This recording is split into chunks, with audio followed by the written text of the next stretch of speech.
श्री स्वामी समर्थ. नमस्कार भक्तांनो. गुरुचरित्रानुसार श्री नृसिंह सरस्वतीने सांगितलेला देवी संदेश काय आहे? कर्म कितीही खराब असेल तरीही त्यातून मुक्त कसे होता येते? काय आहे हे अदृश्य जाळं? हे नियतीलाही मान्य करावं लागलं आणि साक्षात ब्रह्मदेवालाही कर्माच्या फेऱ्यातून सुटता येत नाही. मग मनुष्य कसा सुटू शकतो? जगाच्या पाठीवर असा कोणता न्याय आहे जो राजा असो वा रंक दोघांनाही त्यांच्या कर्माची फळं दिल्याशिवाय सोडत नाही? आपण नेहमी म्हणतो की मी कधीच कोणाचं वाईट केलं नाही, मग माझ्याच वाट्याला हे दुःख का? पण तुम्हाला माहीत आहे का की कर्माची गणितं फक्त या जन्मापुरती मर्यादित नसतात? दत्त संप्रदायातील हे सर्वात मोठं गुपित आहे की गुरुचरित्रातील तो दैवी संदेश जो तुमच्या आयुष्य पाहण्याचा दृष्टिकोन मुळापासून बदलून टाकेल.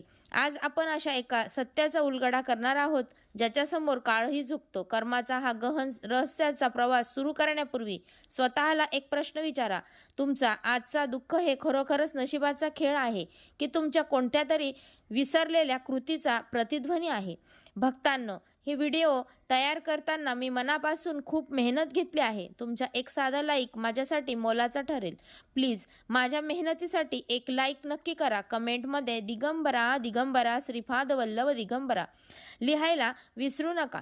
चॅनलला सबस्क्राईब करा व कृष्ण आणि पंचगंगेच्या पवित्र संगमावर बसलेले हे नृसिंहवाडीचे क्षेत्र. पहाटेची वेळ होती. नदीच्या संत वाहणाऱ्या पाण्याचा आवाज आणि काठावर बसलेल्या औदुंबराच्या झाडामधून येणारा तो थंड वारा वातावरणात एक वेगळीच शांतता निर्माण करत होता. पण या शांततेतही एक जीवाचा आकांत लपलेला होता. कर्माचे चक्र जेव्हा फिरतात तेव्हा ती माणसाला अशा वळणावर आणून सोडतात जिथे बुद्धी काम करीनाशी होते आणि श्रद्धा डळमळीत होते. दत्त संप्रदायामध्ये कर्माला केवळ कृती मानलं जातं नाही तर एक स्वयंचलित ऊर्जा चक्र मानलं जातं. श्री गुरुचरित्रात कर्माची व्याख्या अत्यंत स्पष्ट शब्दात केली आहे. तिथे असं म्हटलं जातं की जशी वासरा हजारो गायींच्या कळपातही स्वतःच्या आईला शोधून काढतात, तसेच कर्म आपल्या कर्माला म्हणजेच करणाऱ्या तिन्ही लोकात कुठेही शोधून काढतं. कर्मापासून पळ काढणं अशक्य आहे कारण ते आपल्या सावलीत सर्च करत असतं. सामान्य माणसाला ते गणित कधीच समजत नाही. त्याला वाटतं की जोपर्यंत कोणी पाहत नाहीये तोपर्यंत त्यांना केलेली चूक ही चूक नाही. पण निसर्गाचा नियम वेगळा आहे. अशाच एका दिवशी नृसिंहवाडीत या पवित्र भूमीवर एक माणूस अत्यंत विघ्न अवस्थेत येऊन पोचला. त्याचं नाव विशंबर. दिसायला अत्यंत खराब झालेला, कपडे फाटलेले आणि डोळ्यातून सतत अश्रूंच्या धारा वाहणारा तो अभागी माणूस होता. त्याच्या आयुष्यात दुःखाचे डोंगर एकामागून एक कोसळत होते. एकेकाळी श्रीमंत असलेला हा माणूस आज अन्य देशेत होता. त्याने 2 तरुण मुलगे अकाली मृत्यू पावले होते. त्याची पत्नी गंभीर आजारात होती, अंथरुणात खिळत होती आणि स्वतःला त्याच्या शरीरावरही असाध्य व्याधींनी विळखा घातला होता. तो धावत पळत ठेचा खात श्री गुरु नृसिंह सरस्वतींशी येऊन कोसळला. त्याला त्या अवतार पाहून तिथे उपस्थित असलेले इतर शिष्य क्षणभर स्तब्ध झाले. विशंबर अक्षरशः जमिनीवर लोळत घेत होता. त्याने हुंदके थांबवण्याचं नाव घेत नव्हते. त्याने श्री गुरूंच्या चरणाची घट्ट मिठी मारली. त्यांच्या स्पर्शात तीच व्याकुळता होती जी एका बुडणाऱ्या माणसाला हातावर आलेल्या कठीण असलेले ते ओरडून विचारू लागला, महाराज, का फक्त मलाच का? मी काय पाप केलं होतं? मी या जन्मात कधी एका मुलालाही त्रास दिला नाही, मुंगीलाही त्रास दिला नाही, कोणाचं धन चोरलं नाही, कोणाची निंदा केली नाही. मग माझ्याच नशिबाशी नरकयातना का? साक्षात ईश्वराने अवतार आहात तर सांगा मला माझं गुन्हा काय आहे? विशंभरचा आवाज त्या शांत परिसरात घुमत होता. त्याच्या शब्दात प्रचंड राग, हतबलता, देशाविषयीची तक्रार. ही लोक म्हणतात देव दयाळू आहे व माझ्या मुलांना बळी त्याने का घेतला? जर माझे हात स्वच्छ असूनही माझ्या शरीराला कुष्ठरोगाची व्याधी का जळली? महाराज, उत्तर द्या, नाही तर मी नदीत उडी मारून मी माझे प्राण संपवून टाकीन. त्यांना त्या प्रश्नांची तिथे उपस्थिती असलेल्या प्रत्येकाच्या मनात एक शंका निर्माण केली. खरंच जर एकदा माणूस चांगला वागत असेल तर त्याला फळ वाईट का मिळावं? मग पण क्षणभर त्याच वेळी गोंधळलेल्या वातावरणात एक विलक्षण शांतता पसरली. श्री गुरु दृष्टीने आपले डोळे हळूच उघडले. त्यांच्या त्या तेजस्वी डोळ्यात रागाचा लवलेशही नव्हता. उलट तिथे अफाट करुणा होती. त्यांनी विशंभर करी पाहिलं आणि जणू संपूर्ण सृष्टी क्षणभर थांबली. विशंभरचा जो अंकांत सुरू होता तो त्या नजरेने शांत झाला. जसे एखाद्या वादळ संपल्यानंतर समुद्राचं पाणी शांत होतं, तसेच विशंभर शांत झाला. त्याच्या जाणवलं की तो ज्याच्या समोर उभा आहे तो शक्ती साधी सुद्धी नाही. श्रीगुरूंच्या चेहऱ्यावरचे स्मितहास्य जणू सांगत होतं की बाळा, तू फक्त आजचं पान वाचतोयस, ती संपूर्ण पुस्तक पाहतो. तो क्षणी विश्वंभरला जाणवलं, भावना ती केवळ भावना नव्हती, तर ती एक पूर्ण शरणागती होती. त्याला पहिल्यांदा तसं वाटलं की कदाचित माझ्या दुःखाचं कारण माझ्या बुद्धी पलीकडच्या आहे.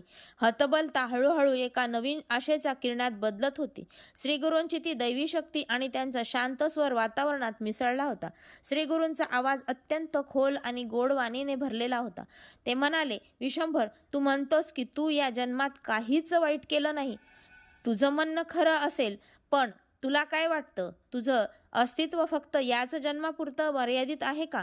हे शरीर म्हणजे तू नाहीस, तर तू त्या आत्म्याचा अंश आहेस ज्याने अनेक वस्त्र, अनेक देह बदलले आहेत. तू आज ते भोग भोगतोयस ते आजच्या कृतीचे नसून त्या संचित कर्माचे आहेत, जे तू तुझ्या अनेक जन्मापासून सोबत घेऊन फिरतोस. विशंभर गोंधळला. महाराज, जर मला हे जन्म आठवतच नाहीत तर त्या कर्माची शिक्षा मला आत्ता का? कोणता न्याय आहे हा? श्री गुरु शांतपणे हसले आणि म्हणाले, निसर्गाचा न्याय हा स्मृतीवर अवलंबून नसतो, तर तो न्यायावर अवलंबून असतो. तू एखाद्या झाड लावलास तर तू ते विसरून गेलास तरीही जेव्हा त्या झाडाला फळं लागतील तेव्हा ती तुलाच मिळणार ना. मग ती गोड असू दे नाहीतर कडू असू दे. ते दुःख भोगतोयस ते तुझ्या एका जुन्या कर्माच्या पारंपरिक परिपाक आहे.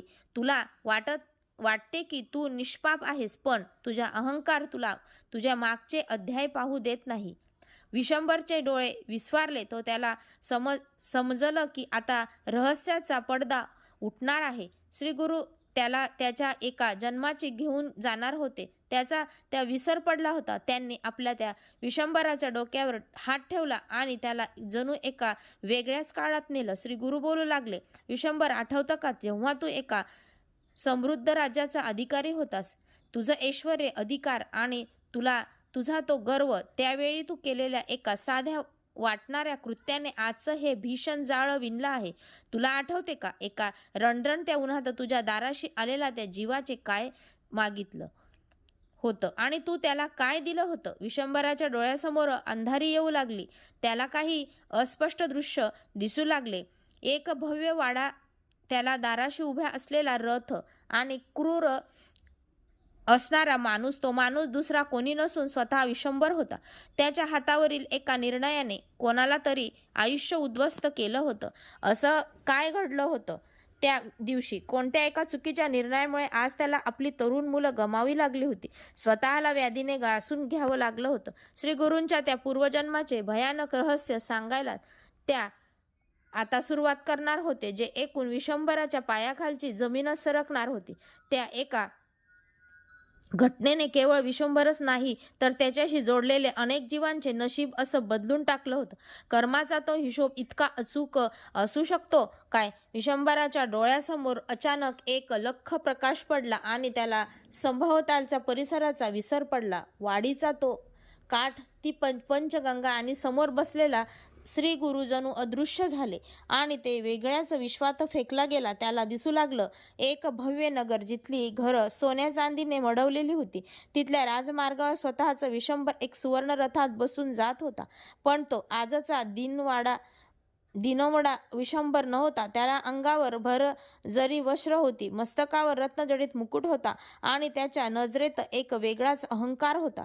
तो त्या नगराचा मुख्य राज्य अधिकारी होता. त्याचा एका शब्दावर लोकांचे जीव जात होते आणि त्याच्या एका खुणेवर कोणाचाही नशीब बदलत होतं.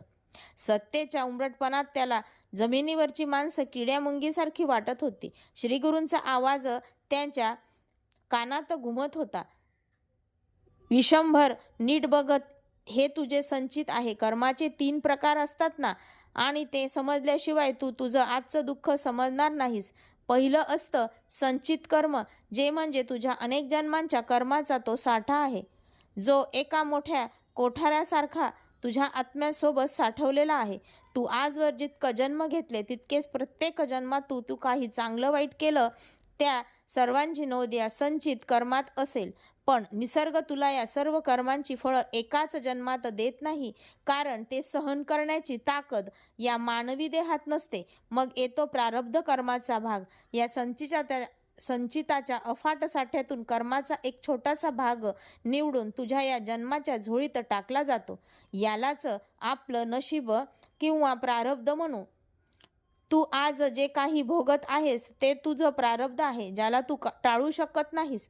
म्हणजे तू आज या क्षणी जे काही करत आहे ज्याचा परिणाम तुझ्या भविष्यावरती संचितावर होणार आहेत. विशंभर तू त्या दृश्यातून पूर्णपणे हरवून गेला होता. त्याला दिसलं राज्य अधिकारी असलेला त्याच्या रूपाने एका महान ब्राह्मणाला आपल्या वाड्याबाहेर उन्हात उभं केलं होतं. तो ब्राह्मण अत्यंत विद्वान होता, पण विशंभराच्या अहंकारापुढे त्याची विद्वत्ता काहीच नव्हती. त्या ब्राह्मणाने केवळ पिण्यासाठी पाणी मागितलं होतं, पण विशंभरने ते आपल्या सत्तेच्या मधात त्याला पाणी देण्याऐवजी त्याचा अपमान केला.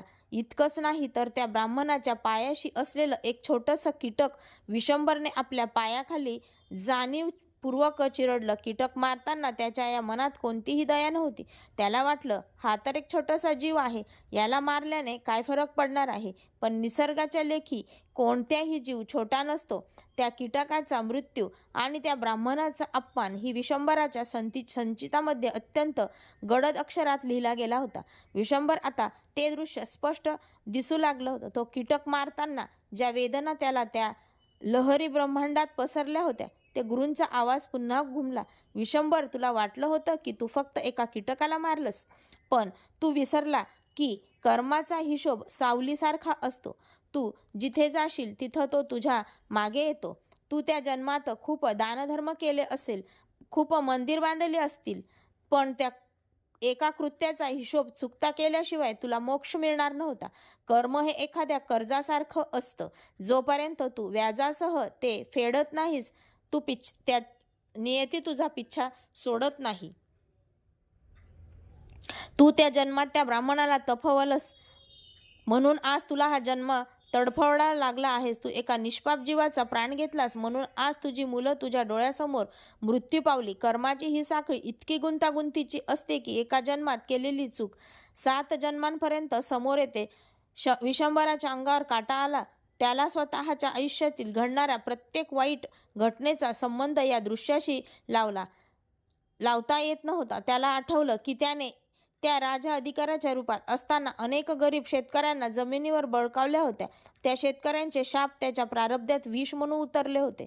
कर्मात ते चक्र काम करत होतं. त्याला आता हळूहळू उमगू लागलं. श्री गुरुचरित्रातील एका कथेचा दाखला येत श्री गुरुदत्त त्याला सांगू लागले की जसा एक शिकारी बाण सोडतो, ते बाण सुटल्यानंतर शिकारी त्यावर नियंत्रण ठेवू शकत नाही. तो बाण लक्ष्याचा वेध घेतल्याशिवाय थांबत नाही. तसंच एकदा का कर्म घडलं की त्याचं फळ दिल्याशिवाय शांत होत नाही. तुझे पूर्वज, तुझे वंश आणि तू स्वतः त्या कर्माचा धाग्यांनी एकमेकाशी जोडले गेलेले आहात. विशंभर आता त्या दृश्यातून बाहेर येत होता, पण त्याच्या मनावर त्या पाप कर्माचं ओझं इतकं वाढलं होतं की त्याला श्वास घेणंही कठीण झालं होतं. त्याने पाहिलं की ते अहंकारी राज्याधिकारी जेव्हा मेला तेव्हा त्याच्या अंतिम समयी पाणी देणारं कोणी नव्हतं. तो तडफडून मेला आणि त्याच्या त्या तडफडीतूनच या जन्माचा पाया रचला गेला. श्री गुरूंचे शब्द त्यांच्या कानात गरम शिष्यासारखे टोचत होते.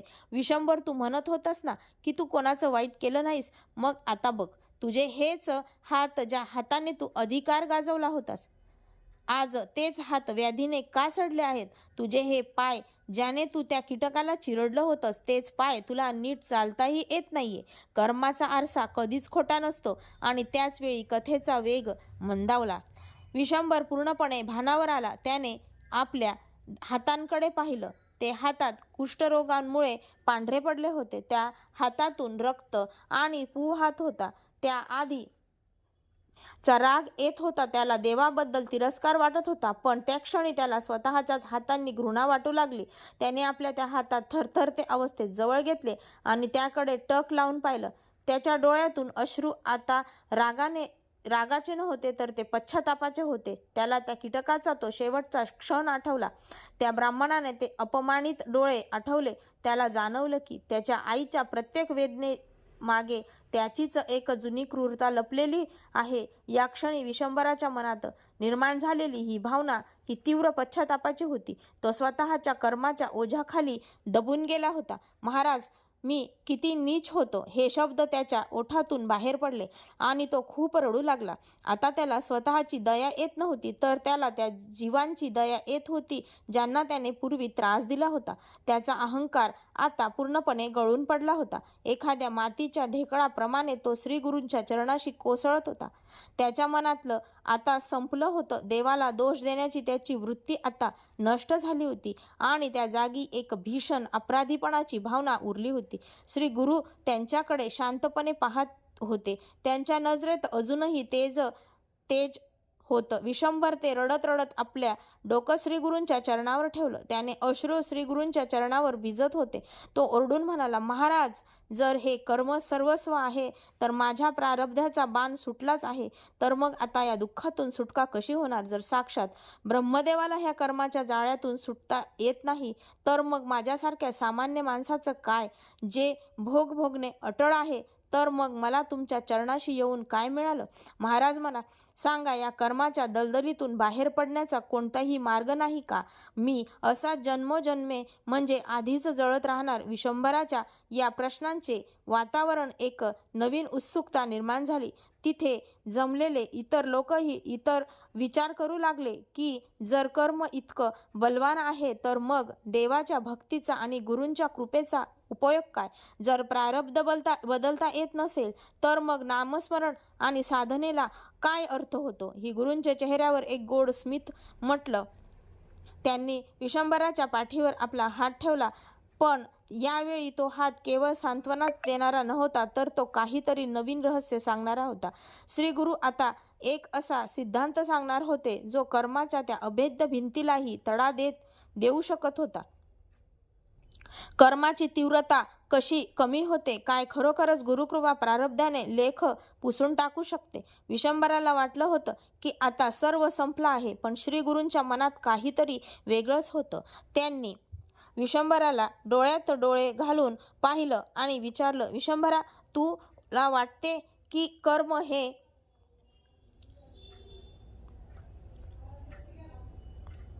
नियम बनले आहेत? नेहमीच्या तुझ्या समोर उभा आहे. कर्माचा छेद कसा कायमचा तुला शिकायचा आहे का? विशंभराच्या डोळ्यात आशेचा एक छोटासा किरण चमकला.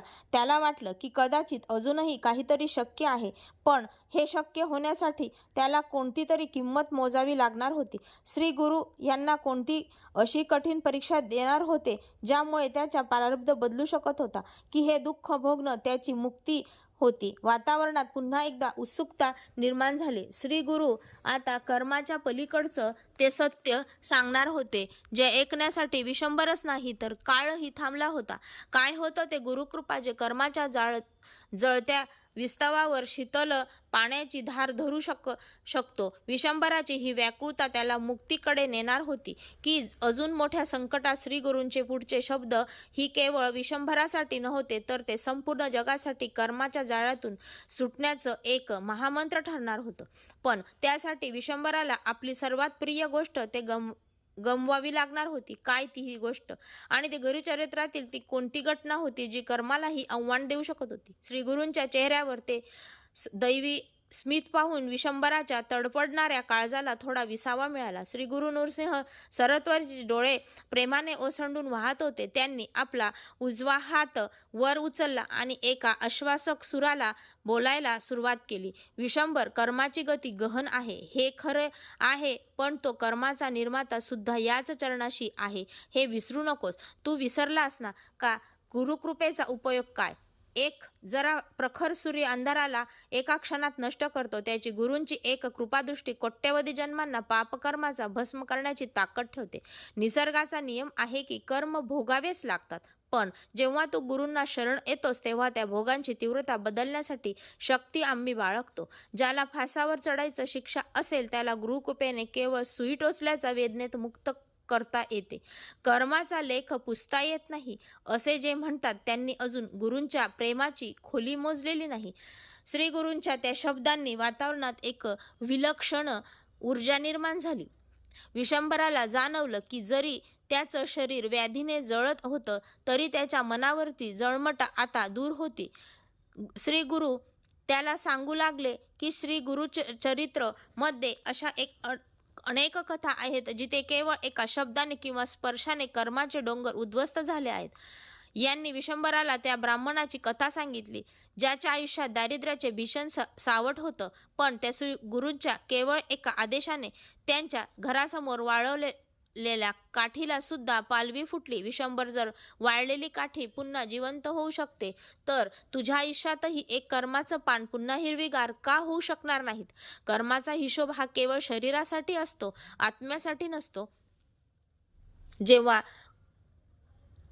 तू नामस्मरण करतोस, दिगंबरा दिगंबरा श्रीपाद वल्लभ दिगंबरा जप करतोस, तेव्हा तुझ्या सभोवताली एक असं संरक्षण कवच तयार होतं जे कर्माच्या बाणानं बोधन करता येतं. विशंभर आता एका वेगळ्याच तंत्रीत होता. श्री गुरूंनी त्याला एक आज्ञा दिली, विशंभर उठ आणि त्या पंचगंगेच्या पवित्र प्रवाहात जाऊन स्नान कर. पण स्नान करताना केवळ शरीर घेऊ नकोस, तर तुझ्या प्रत्येक अपराध, तुझ्या प्रत्येक अहंकार आणि तुझ्या या राजाचा अधिकार सर्व घेऊन त्या पंचगंगेच्या पवित्र प्रवाहात जाऊन स्नान कर. पण स्नान करताना केवळ शरीर घेऊ नकोस, तर तुझ्या या प्रत्येक गर्व पाण्यात विसर्जित कर. प्रत्येक दुःखी घेताना तू गुरूंच्या नामाचा शेष कर आणि मग कर्माचा जळता विस्तव कसा शांत होतो. विशंभरने श्री गुरूंच्या चरणाला पुन्हा एकदा वंदन केलं. आता त्यांच्या पायात एक विलक्षण शक्ती संचारली होती. जो माणूस काही वेळापूर्वी रांगायलाही असमर्थ होता तो आता ताठमानेने नदीच्या दिशेने चालू लागला. प्रत्येक पाऊल टाकताना त्याला जाणवत होतं की त्याच्या पायातून जणू काही काळे ढग बाहेर पडत आहेत आणि त्या जागी एक पांढरा दिव्य प्रकाश येत आहे. नदीच्या पात्रात उतरताच त्याला त्या पाण्याचा थंड स्पर्श अमृतासारखा वाटला. त्याने पहिली डुबकी घेतली आणि मनातून ओरडला, महाराज मी शरण आलो आहे. दुसरी डुबकी घेताना त्यांनी आपल्या मुलांचा मृत्यूचा शोक त्या पात्रात सोडला. तिसरी डुबकी घेताना त्यांनी आपल्या रोगाचा द्वेष सोडून दिला. जसा जसा तो डुबक्या मारत होता तसं तसं नदीचं पाणी त्याच्या शरीरातून वाहताना काळं पडत होतं. जणू काही शतकानुशतकांचे साचलेलं पाप ते पाणी शोषून घेत होतं. नदीच्या काठावर उभे असलेले शिष्य ते दृश्य पाहून थक्क झाले. विशंभरने शरीर जे कुष्ठरोगाने पांढरं पडलं होतं ते आता हळूहळू मूळ रंगात येऊ लागलं होतं. त्याच्या शरीरातून वाहणारा पू आणि रक्त थांबलं होतं की जादू नव्हती तरी साधना ही गुरुकृपा यांचा तो संगम होता जो कर्माच्याला कापत होता. विशंभर नदीतून बाहेर आला तेव्हा तो एक पूर्णपणे वेगळा माणूस होता. त्याच्या चेहऱ्यावर एक दैवी तेज होतं.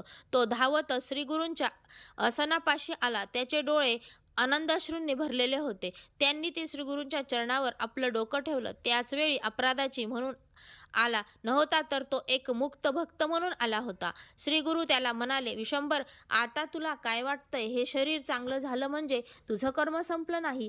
ही एक फक्त सुरुवात आहे. कर्माची तीव्रता कमी केली पण कर्माचे बीज अजूनही तुझ्या मनात शिल्लक आहे. हे बीज जोपर्यंत जळून खाक होत नाही तोपर्यंत तू पुन्हा पुन्हा या संसारात येत राहशील. कर्म हे केवळ भोगाने संपत नाही तर ते सेवेने आणि निवृत्तीने संत. तू आता या क्षेत्राची सेवा कर.